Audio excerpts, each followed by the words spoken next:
Hello and नमस्कार दोस्तों। हमने एनसीईआरटी की पॉलिटी स्टार्ट करी थी 6th क्लास की, जहाँ पे हमने स्टार्टिंग के 2 चैप्टर्स देख लिए थे।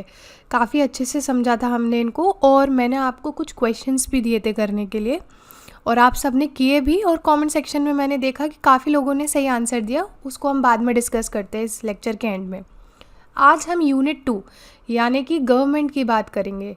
यहाँ पे 3rd चैप्टर है व्हाट इज़ गवर्नमेंट। हम हमेशा समझते हैं या हम हमेशा सुनते हैं कि सरकार ये नहीं करती है, सरकार ये करती है। तो एक्चुअली ये सरकार है क्या, ये गवर्नमेंट है क्या, इसका सिस्टम क्या है, इसकी फंक्शनिंग क्या है। तो आज हम इस चैप्टर में बिल्कुल बेसिक से समझेंगे। और आप ऐसा मत समझिएगा कि ये बहुत इजी चैप्टर है, ये ना आपके बेसिक्स हैं, ये आपका फाउंडेशन बिल्ड करेंगे। और जैसे ही क्लासेस बढ़ती जाएंगी धीरे धीरे आप कॉन्स्टिट्यूशनल प्रोविज़न से भी मिलेंगे, जहाँ पे हम कॉन्स्टिट्यूशन के जितने भी आर्टिकल्स हैं या फिर एक्ट्स हैं, सारी चीज़ें जानेंगे। बट ये बिल्डिंग के लिए बहुत ज़्यादा ज़रूरी है। तो चलिए लेक्चर को स्टार्ट करते हैं। आज हम व्हाट इज़ गवर्नमेंट पे ये सारे टॉपिक्स को देखेंगे कि गवर्नमेंट क्या है, गवर्नमेंट के लेवल्स क्या है, लॉज एंड गवर्नमेंट का क्या रिश्ता है, टाइप्स ऑफ गवर्नमेंट क्या है, और जो टाइप्स में भी जैसे बहुत डिफरेंट टाइप्स ऑफ गवर्नमेंट्स रहेंगी, तो एक टाइप होगी आपकी डेमोक्रेटिक गवर्नमेंट। तो स्पेसिफिकली ये ही देखेंगे हम। क्यों? क्योंकि इंडिया इज़ अ डेमोक्रेसी। ठीक है, तो इसीलिए इसको थोड़ा सा डीप में चर्चा करेंगे। और चलिए स्टार्ट करते हैं। मेरा एक क्वेश्चन है, आप सब सुनते हैं कि गवर्नमेंट ये है, गवर्नमेंट वो है, या सरकार ऐसा नहीं करती है। खूब डेली मतलब हम सुनते हैं, न्यूज़पेपर में, न्यूज़ में, सब जगह सुनते हैं। तो क्या है एक्चुअली गवर्नमेंट? एक सिंपल सी चीज़ बताती हूँ। इसको 2 हिस्से में तोड़ लीजिए, गवर्न और मेंट। देखिए, मेंट जब ये वर्ड आ जाता है ना, तब इसका मतलब हो जाता है ये कोई सिस्टम है। ठीक है, और गवर्न, ये जो सिस्टम है क्या कर रहा है? गवर्न करना है। ऐसा सिस्टम जो कि गवर्न करता है एक पॉलिटिकल यूनिट को। अब ये पॉलिटिकल यूनिट क्या हुआ? पॉलिटिकल यूनिट यहाँ पे आपकी कंट्री हो सकती है, आपका स्टेट हो सकता है, या फिर ऐसा मान लीजिए टेरिटोरियल बाउंड्री हो सकती है, कोई भी। ठीक है, तो ऐसी सिस्टम या फिर ग्रुप ऑफ पीपल, आप साथ ही साथ नोट्स बनाते जाइएगा। ऐसा सिस्टम या फिर ग्रुप ऑफ पीपल जो कि गवर्न करता है एक पॉलिटिकल यूनिट को, या फिर कंट्री को, या स्टेट को। समझ में आया? अब ये गवर्न कैसे करता है? एनसीईआरटी में ये कुछ चीज़ें दी है, बड़ी अच्छी लगी, इसीलिए मैंने सोचा कि इसका स्क्रीनशॉट लेके यहाँ पे लगाते हैं। Government sought to protect rights of unorganized workers. Detailed plan to tackle floods soon, says government. Government fixes price of onions, says no shortage in market. Supreme Court can have 5 more judges. Government for revamping coal and power sector. Over 15,000 villages declared scarcity hit by government. इन सब से आप क्या समझ रहे हैं कि government जो है ना, वो सारी फंक्शंस कर रही है, सारा काम कर रही है जो एक देश को चलाने के लिए करने चाहिए। जैसे कि रूल्स बनाती है, ठीक है, और सारी इम्पोर्टेंट चीज़ों की देखरेख करती है, जैसे स्कूल्स, हॉस्पिटल्स, रोड्स। और अगर कोई डिज़ास्टर हो जाए, जैसे यहाँ पे लिखा था ना टैकल फ्लड्स, डिज़ास्टर हो गया, जैसे फ्लड्स हो गए, अर्थक्वेक आया, सुनामी आई, तो कौन देख रेख करेगा इसकी? गवर्नमेंट करेगी। समझ में आया? ऐसे एक एग्जाम्पल की हेल्प से समझते हैं। मान लीजिए एक क्लास में टीचर है। टीचर का क्या काम होता है? जैसे आजकल तो जैसे सब्जेक्ट्स के टीचर हो गए, लेकिन एक ऐसे मान लीजिए क्लास टीचर। ठीक है, क्लास टीचर का क्या काम होता है? हर एक चीज़ को मैनेज करना क्लास की, कि जैसे जो भी ज़रूरत की चीज़ें हैं और जो भी आपका टाइम टेबल है उसको फॉलो करवाना, जो भी आपको रिसोर्सेज लगेंगे वो अवेलेबल करवाना। समझ में आया? जिनके मार्क्स कम आ रहे हैं उन पे ज़्यादा ध्यान देना, जिनके मार्क्स अच्छे आ रहे हैं उनको और मोटिवेट करना। समझ में आया? तो ये सारे काम किसके होते हैं? एक क्लास टीचर के होते हैं।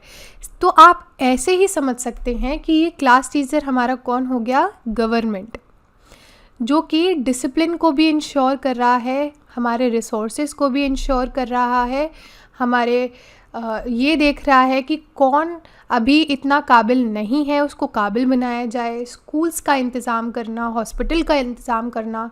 समझ में आया? चलिए इसकी एक डेफिनेशन देख लेते हैं।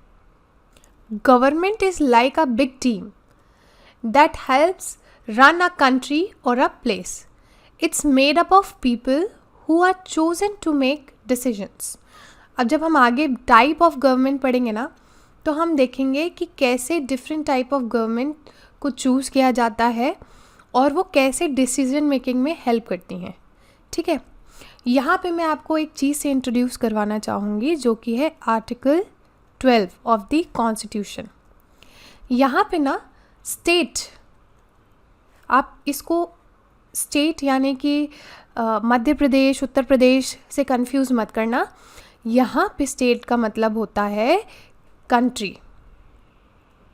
ठीक है, आगे जब चैप्टर्स आएंगे ना तब समझाऊंगी कि कैसे स्टेट का मतलब कंट्री होता है और जो पॉलिटिकल साइंस है उसमें कैसे इस स्टेट को डिफ़ाइन किया जाता।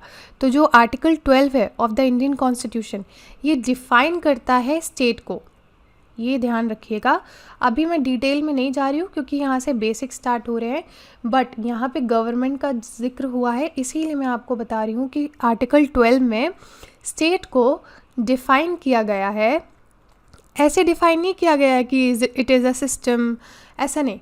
ये डिफ़ाइन किया गया है किन किन यूनिट्स को या किन किन स्टेक होल्डर्स को हम स्टेट मानते हैं या फिर हम स्टेट का हिस्सा मानते हैं। ठीक है, चलिए अब हम देखेंगे कि लेवल्स ऑफ गवर्नमेंट क्या होती है। जैसा कि हम सब जानते हैं कि हर एक देश की यानी हर एक कंट्री की एक गवर्नमेंट होती है। ठीक है, जो कि हम कहते हैं यूनियन गवर्नमेंट या फिर नेशनल गवर्नमेंट। ठीक है, इतना समझ में आया? जो कि पूरी कंट्री का एक्सेस उसके पास रहता है या पूरी कंट्री की जिम्मेदारियां उसके पास रहती है।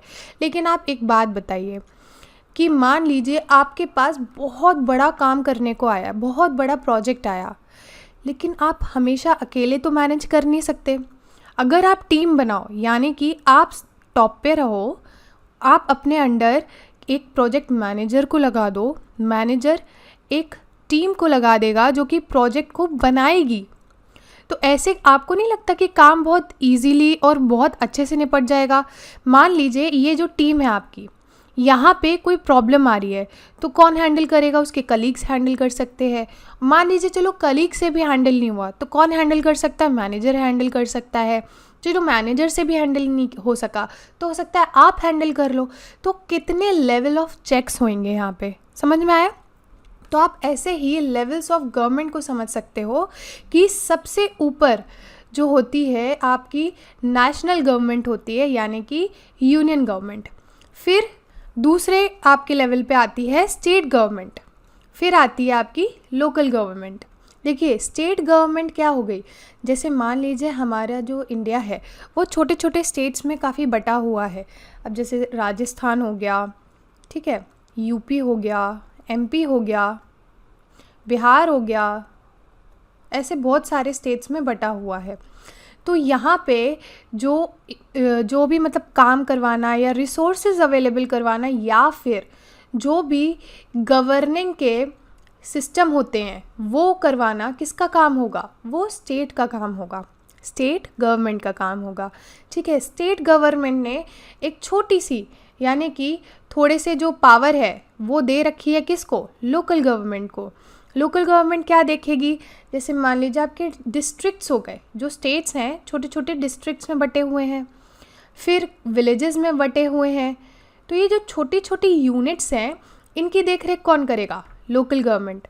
अच्छा एक क्वेश्चन पूछती हूँ, क्या ये जो लोकल गवर्नमेंट है क्या हमारे जब कॉन्स्टिट्यूशन बना था तब से अवेलेबल थी? नहीं, देखिए स्टार्टिंग से ही ना सिर्फ 2 लेवल ऑफ गवर्नमेंट्स था हमारे यहाँ।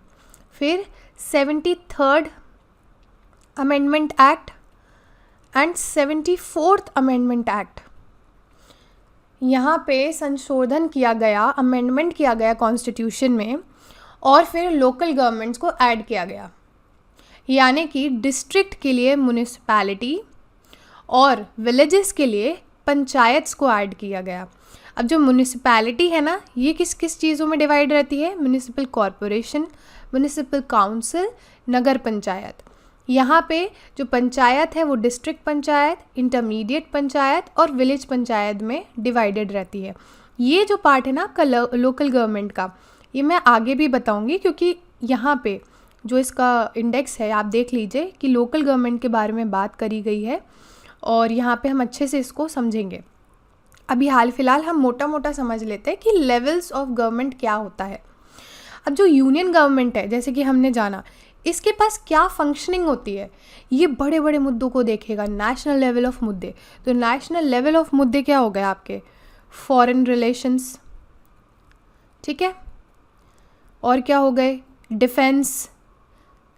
अब डिफेंस जो है बहुत ही इम्पॉर्टेंट मुद्दा है। क्यों? कुछ अटैक होगा तो ऑब्वियसली किसी स्टेट पर तो अटैक होगा नहीं, वो अटैक होगा किस पे? कंट्री पे अटैक होगा।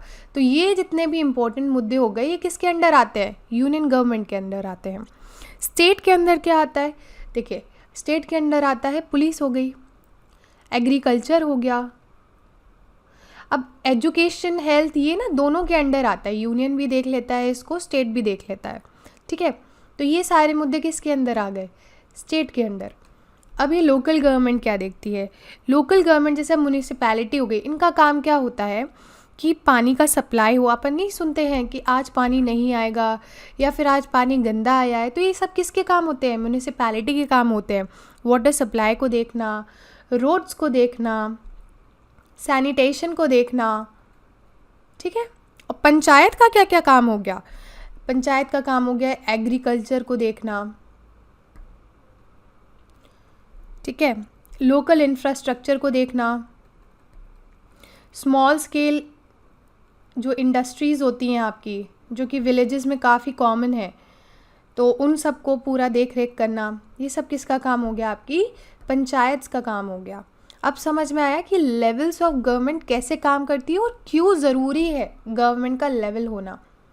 क्योंकि हम अच्छे से अकाउंटेबिलिटी फिक्स कर सकते हैं। और सबसे इम्पॉर्टेंट बात यह है कि अगर मुझे एज अ सिटीजन कुछ प्रॉब्लम होती है तो ऑब्वियस ही बात है कि हम डायरेक्टली ऊपर लेवल पे तो जा नहीं सकते हैं, तो हम किससे कांटेक्ट करेंगे? ये जो छोटी लोकल बॉडीज़ होती हैं ना, हमारा सबसे पहला कांटेक्ट पॉइंट यही होते हैं।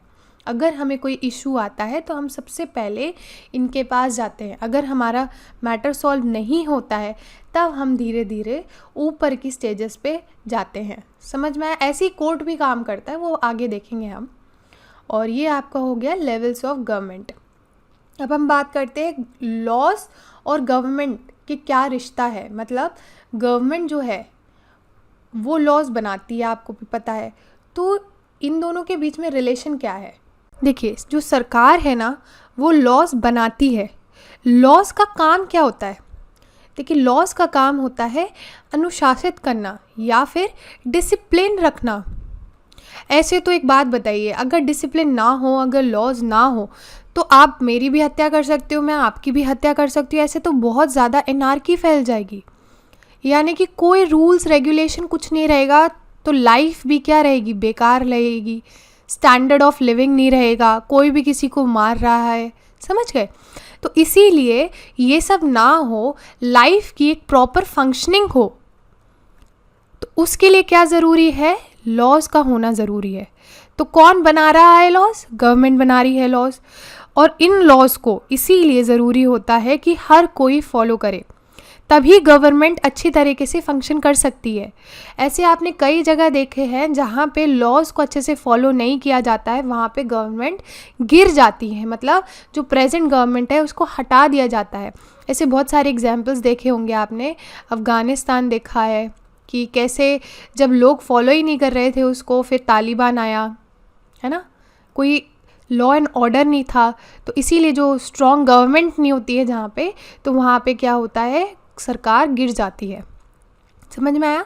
अब एग्जाम्पल की हेल्प से समझ लेते हैं। मान लीजिए लॉ है कि जिन लोगों को ड्राइव करना है उसे क्या चाहिए, ड्राइविंग लाइसेंस चाहिए। अगर जिसके पास लाइसेंस नहीं हुआ और लेकिन वो फिर भी ड्राइव कर रहे हैं तो उनको क्या होगी, जेल होगी या फिर उनको फाइन देना पड़ेगा। समझ में आया?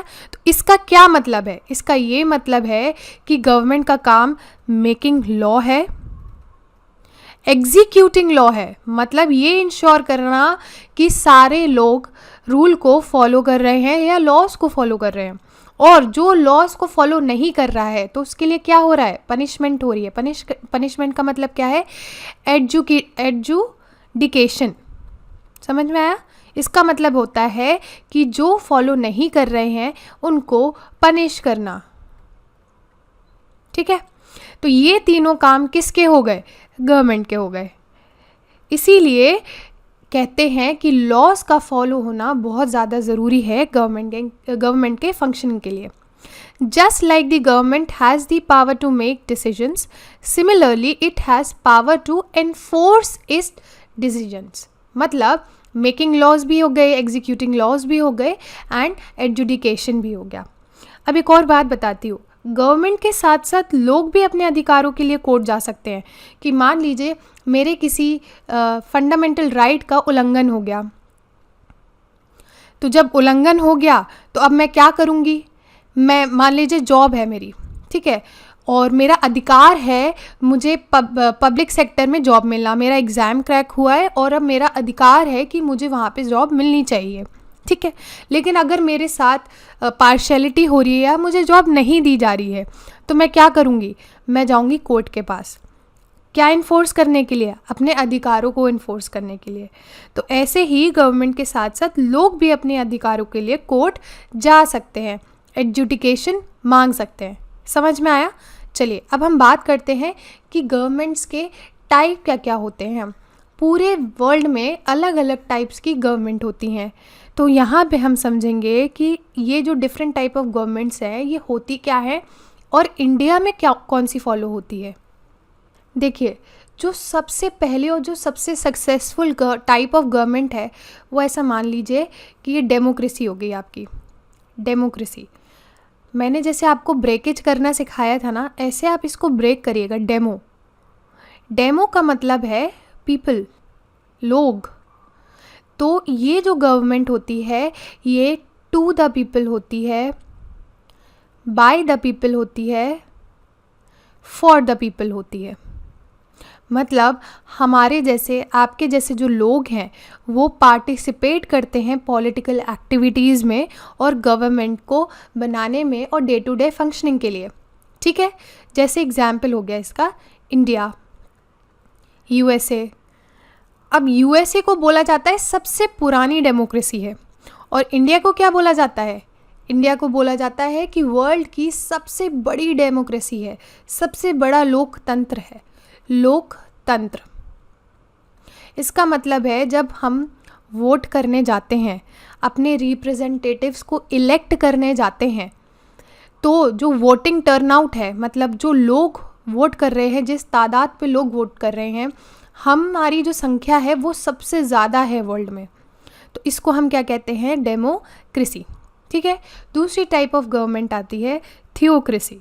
थियोक्रेसी का मतलब होता है जैसे हमारे रिलीजन होते हैं ना, ऐसे रिलीजियस जो हेड होगा, रिलीजियस हेड, वो गवर्नमेंट का काम करेगा।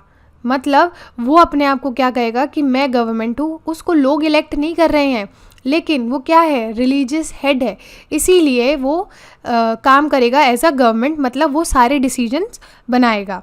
तो इसका एग्जाम्पल क्या हो सकता है, इसका एग्जाम्पल है वेटिकन सिटी। आप सबको पता होगा यहाँ पे पोप ही गवर्नमेंट होता है, मतलब जो पोप होते हैं वो ही डिसीजन मेकिंग करते हैं यहाँ पे। तीसरी टाइप ऑफ गवर्नमेंट होगी मोनार्की। मोनार्की हम सब जानते हैं, जहाँ पे किंग है या क्वीन जो है वो कौन होते हैं, एज अ गवर्नमेंट एक्ट करते हैं, वो ही सारे इम्पोर्टेंट डिसीजन लेते हैं। और जैसे मान लीजिए ये जो किंग है, इनके जो बेटे हैं यानी सन वो अगले क्या होंगे, अगले किंग होंगे। तो जो सिस्टम होगा यहाँ पे वो हायरार्किकल होगा, ठीक है। तो इसका एग्जाम्पल क्या है, इसका एग्जाम्पल क्या हो सकता है, थोड़ा सोचिए। सऊदी अरेबिया, वहाँ पे अभी भी क्या है, मोनार्की सिस्टम है, वहाँ पे किंग का रूल है, ठीक है। हमारे यहाँ भी जैसे पहले था ना कि राजा महाराजा रूल करते थे, तो बस वही उसी सिस्टम को हम क्या कहते हैं, मोनार्की। कम्युनिस्ट अभी छोड़ देते हैं, इसको बाद में समझेंगे क्योंकि ये थोड़ी आइडियोलॉजिकल है, ये अभी समझ में नहीं आएगा। चलो यहाँ पे आते हैं ओलिगार्की।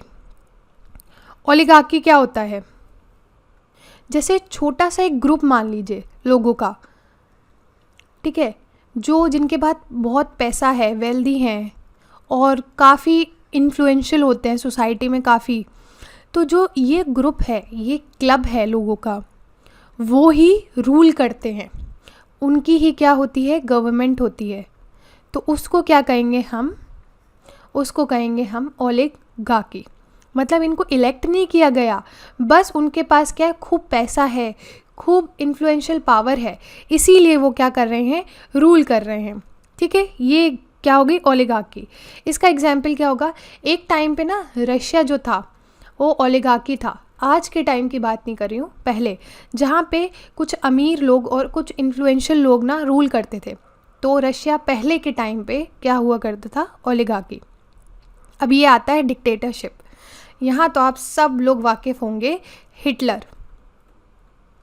मतलब एक कोई ऐसा पर्सन होता है जो कि सुप्रीम होता है, बस उसने मुंह से बोला नहीं, वो ही क्या बन जाता है, लॉ। वो ही सबका क्या होता है, हेड।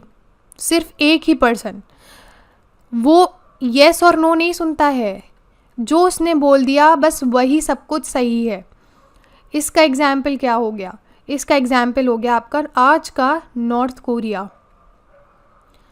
पहले जब जर्मनी था हिटलर के टाइम पे, सेकेंड वर्ल्ड वॉर की बात कर रही हूँ, तो हिटलर को क्या कहा जाता था, डिक्टेटर कहा जाता था, ठीक है। जो person as a supreme leader काम करे, मतलब वो येस और नो किसी की नहीं सुनता, मुंह से निकाला नहीं कि बस वो लॉ बन जाए, उसको ही हम क्या कहेंगे, डिक्टेटरशिप। यहाँ हमने देख तो लिया है कि टाइप्स ऑफ गवर्नमेंट्स क्या है, डिफरेंट टाइप ऑफ गवर्नमेंट्स क्या है, लेकिन इंडिया क्या है, India is a democracy. India is a democracy. तो यहाँ पे जो सिस्टम है, डेमोक्रेटिक गवर्नमेंट का सिस्टम है। अभी डेमोक्रेटिक गवर्नमेंट क्या है, तो थोड़ा सा मैं अच्छे से एक्सप्लेन करती हूँ। जब हमारा इंडिया आज़ाद नहीं हुआ था ना, तो इलेक्शन कभी कभी हुआ करते थे। मतलब लोग अपने रिप्रेजेंटेटिव्स को इलेक्ट किया करते थे, वोट डालने जाया करते थे। तो जैसे मान लीजिए यहाँ पे पूरे हिंदुस्तान में 100 लोग थे, तो सिर्फ 10 लोगों को ही वोटिंग राइट हुआ करता था, जो कि बहुत अमीर हुआ करते थे, वेल्दी हुआ करते थे, जिनके पास प्रॉपर्टी थी, और ये लोग आदमी हुआ करते थे, मतलब मैन। सिर्फ मैन जो इनके पास प्रॉपर्टी हुआ करती थी, जो बहुत अमीर हुआ करते थे, वो ही वोट डालने जाते थे। बाकी जो औरतें हो गई या जो लेबर क्लास हो गई, इनको वोट डालने का कोई अधिकार नहीं था। तो जब इंडिया इंडिपेंडेंट हो गया, तब ना हमको सबसे बड़ी जो हथियार मिला एज अ डेमोक्रेटिक कंट्री, हमें मिला यूनिवर्सल एडल्ट फ्रेंचाइजी। इसका मतलब है हम सबको अधिकार मिला अपने अपने रिप्रेजेंटेटिव्स को इलेक्ट करने का। हम सब बराबर कर दिए गए, मतलब जो मेरे वोट का अधिकार होगा वो आपके भी वोट का अधिकार होगा। जो एक औरत वोट देगी ना, वो सेम पावर होगी उसकी एक आदमी के वोट की। या फिर मान लीजिए कोई गरीब है, उसके पास भी वोट की उतनी ही ताकत है जो एक अमीर आदमी के पास है। अब समझ में आया कि ये यूनिवर्सल एडल्ट फ्रेंचाइजी का क्या मतलब है। ये सबसे ज़्यादा ऐसा मान लीजिए पावरफुल टूल है डेमोक्रेसी का।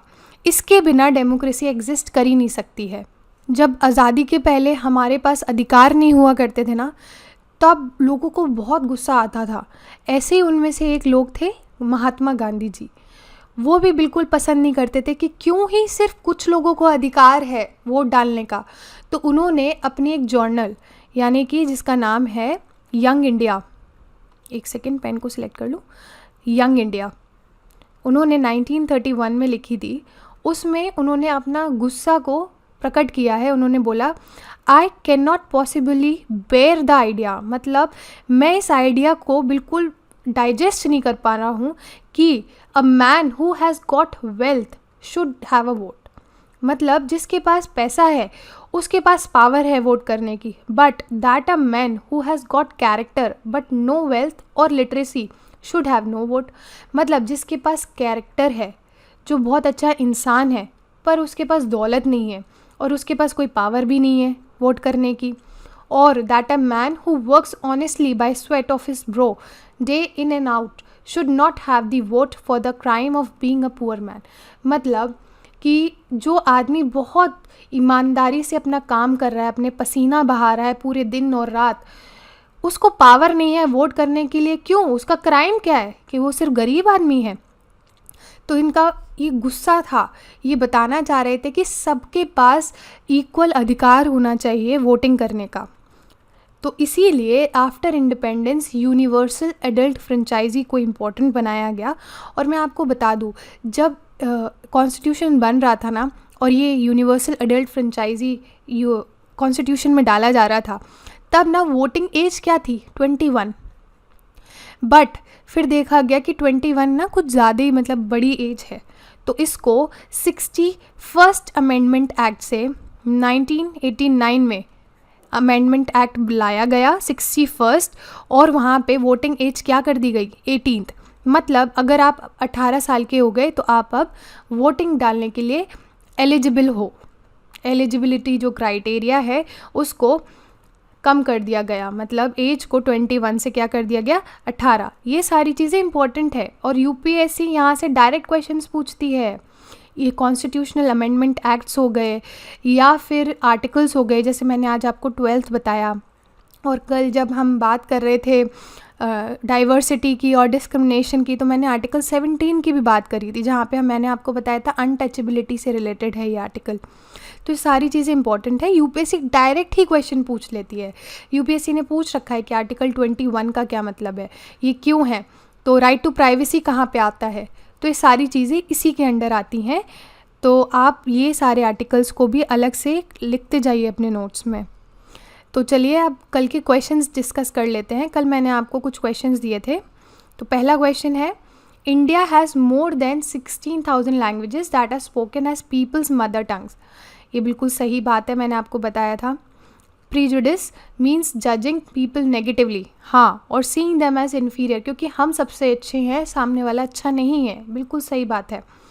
Diversity in India is always celebrated and valued bye everyone, नहीं, हमेशा सेलिब्रेट नहीं की जाती है, तभी तो ये प्रेजुडिस हो गया, स्टीरियोटाइपिंग हो गई, ये एग्जिस्ट करती है। ठीक है, तो यहाँ पे ऑलवेज क्या हो गया? गलत हो गया। इसका आंसर है A, only 1 and 2 are correct.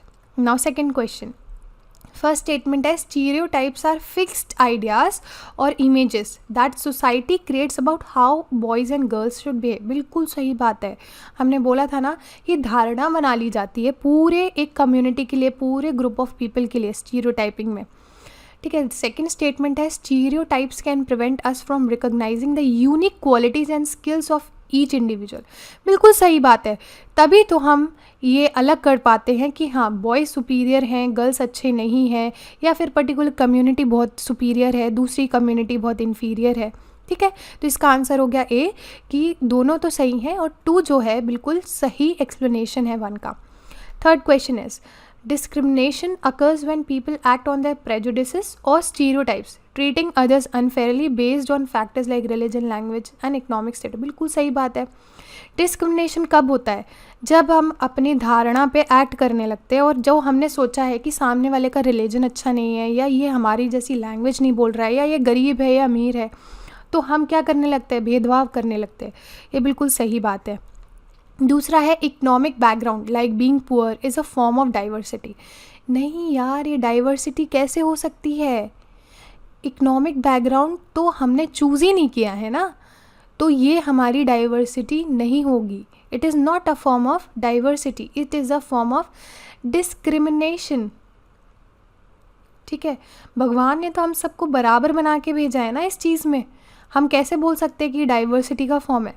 ठीक है। थर्ड स्टेटमेंट है सम इंडिविजुअल्स में experience both forms of discrimination being poor and belonging to groups whose culture is devalued. सही बात है, कई बार ऐसा नहीं होता, ट्राइबल्स लोग होते हैं जो गरीब भी होते हैं और उनके जो कल्चर को है ना अच्छा भी नहीं मानते हैं, तो ये बिल्कुल सही हो गया। तो यहाँ पे क्या आंसर हो गया, 1 and 3 आर करेक्ट। ठीक है। Next question is the constitution of India was written with the awareness of past discriminatory practices and struggles against them aiming to ensure equality for all citizen. बिल्कुल सही बात है, हमने preamble में ये चीज़ देखी थी। सेकेंड है the constitution of India recognises diversity as an important aspect in achieving equality, emphasises the freedom of practice one's religion, speaks one's language and celebrate fresh. बिल्कुल सही बात है और ये बिल्कुल सही एक्सप्लेनेशन है स्टेटमेंट 1 का। अब आज के क्वेश्चंस देख लेना और बिल्कुल सही आंसर दीजिएगा। मैं इसको कल डिस्कस करूँगी। तो बहुत काफ़ी इजी क्वेश्चंस है, थोड़े से डिफरेंट टाइप के क्वेश्चंस बनाए हैं। क्यों? क्योंकि यहाँ पे मुझे रियलाइज़ हुआ कि स्टेट पीएससी के भी जो बच्चे अवेलेबल हैं यहाँ पे जो देख रहे हैं सेशंस को, उनके लिए भी हेल्पफुल होना चाहिए ये। तो क्वेश्चन है why is it necessary for governments to make decisions and take action on various aspects in the country. पहला है to ensure all citizens have enough to eat and have good health. दूसरा है to control resources and protect the territory of the country. तीसरा है to organise aid and assistance during natural disasters and फिर all of the above. ये हमने बहुत अच्छे से डिस्कस किया है। आई होप आप लोग गलत आंसर नहीं देंगे। दूसरा, consider the following statements. First, the government works at different levels. हमने बात करी है लेवल ऑफ गवर्नमेंट्स की, including local level, state level and national level. The state level government only covers, यहाँ पे फोकस करिएगा, only cover small localities like villages and towns. यहाँ पे हमें पता है कि ये किसका काम है, चलिए बताइएगा इसका आंसर। फिर है consider the following statements. In a democracy the people give the government power through elections. बहुत इंपॉर्टेंट फीचर है ना डेमोक्रेसी का। Where they vote for specific individuals to form the government. Second है इन अ मोनार्की, मैंने बात करी थी monarchy की भी, जहाँ पे कौन होता है, किंग होता है। The monarch holds the power to make decisions without the need to explain or defend them to the people. ठीक है, इसका आंसर दीजिएगा। फिर है व्हाट इज़ अ की फीचर ऑफ डेमोक्रेसी। डेमोक्रेसी का मेन फीचर क्या है? Rule by a select group of individual, rule by the people themselves through active participation, rule by representatives chosen through an election process, rule by a monarch. ये थोड़ा सा confusing हो सकता है, लेकिन अगर आपने लेक्चर अच्छे से देखा होगा तो आप बिल्कुल सही आंसर दोगे। ओके, कल डिस्कस करेंगे। फिर है in early forms of government who were typically allowed to vote, only men with property and education, all adults in the country, only women and only the poor. ये भी मैंने अभी आपको बताया कि गांधी जी को किस बात पर गुस्सा आई थी। ठीक है, तो ये सारे क्वेश्चंस बहुत ईजी हैं और आप सॉल्व कर पाएंगे, आपकी प्रैक्टिस भी होगी। तो thank you very much for the discussion. कल हम अगले लेक्चर में मिलते हैं।